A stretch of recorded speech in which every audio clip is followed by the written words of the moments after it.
خاطرشی اما دلت میسوزه، تظاهر میکنی عاشقمی. این بازی هر روزه، نترس آدم دم رفتن همش دلشوره میگیره. 2 روز بگذره این دلشوره ها از خاطرت میره. قول میدم سخت نیست لااقل برای تو راحت باش، دورم از تو و دنیای تو راحت باش. هیچ کس نمیاد جای تو، دلشوره دارم من واسه فردای تو. به قول میدم سخت نیست لااقل برای تو راحت باش، دورم از تو و دنیای تو راحت باش. هیچ کس نمیاد جای تو، دلشوره دارم من واسه فردای تو.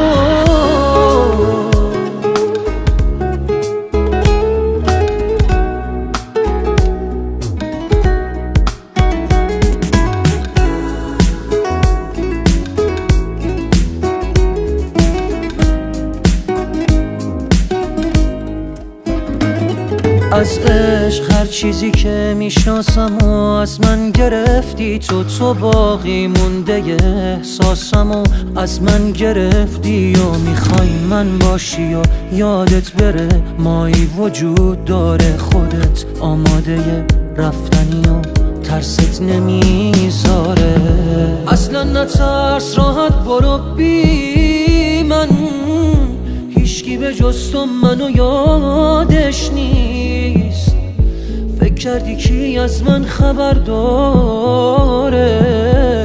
راحت برو هیچکی حواسش نیست. بهت قول میدم سخت نیست لااقل برای تو راحت باش، دورم از تو و دنیای تو راحت باش.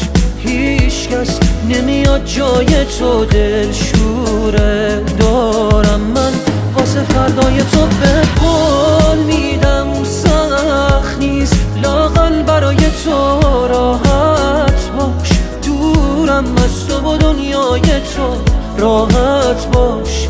هیچ کس نمیاد جای تو، دلشوره دارم من واسه فردای تو. مسیرمون با